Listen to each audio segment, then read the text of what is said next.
Who Killed the Fun, Fun, Fun? 1964. Fun, Fun, Fun. That was a song on the album Shut Down Volume 2 by my childhood heroes, the Beach Boys. Go have a quick listen. The song is only 2 minutes long, but they're 2 minutes of pure joy. Fun, Fun, Fun was released 62 years ago. So now I'd like you to compare it to any new single from 2026 in the New Music Friday playlist. What do you notice? Yep, somewhere between the mid-1960s and the mid-2020s, it seems we lost all the fun. In 6 decades, we've gone from musicians playing real instruments while their fans dance together to AI-generated songs that are consumed alone via earphones. Wow, it's no wonder so many people are depressed nowadays. This is the story of who killed the fun, fun, fun in music, and more importantly, why. The first thing we need to understand is that music is only one piece of the puzzle. Take a quick look at the new releases on Netflix and compare those to the movies from the mid-60s. Then take a quick look at the new books on Amazon and compare those to the ones from the mid-60s.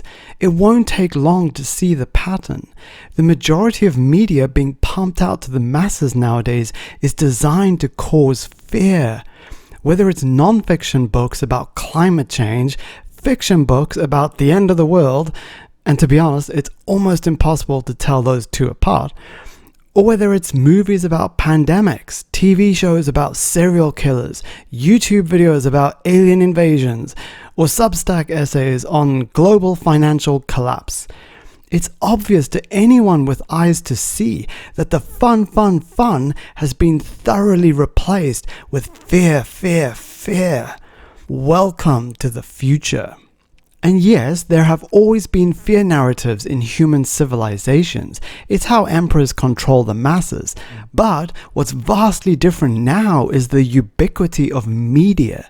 In the past, if an emperor wanted to pump out a new fear narrative to the people, it took years to circulate. And even then, vast areas of the empire were utterly oblivious to what they were supposed to be scared of.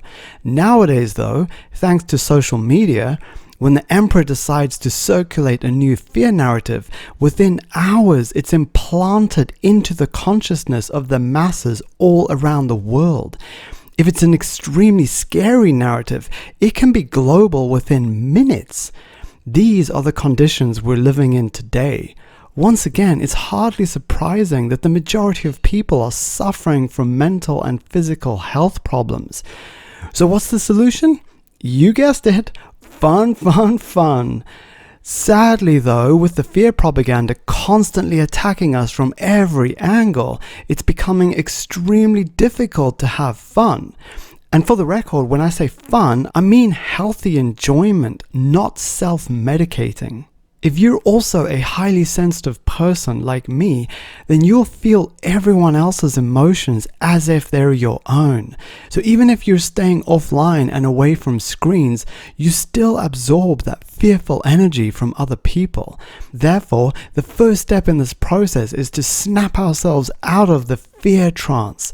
And the best way to do that is to laugh.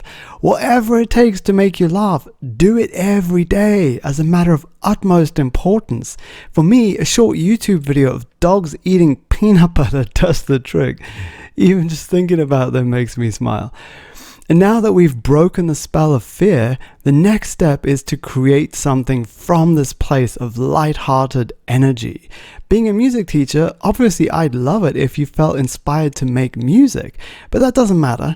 What matters is that you bring something joyful into the world. A song, a drawing, a dance, a flower arrangement, a story, a joke, a cake, whatever you feel like creating in the moment. As long as you're having fun making it, that's the sole purpose.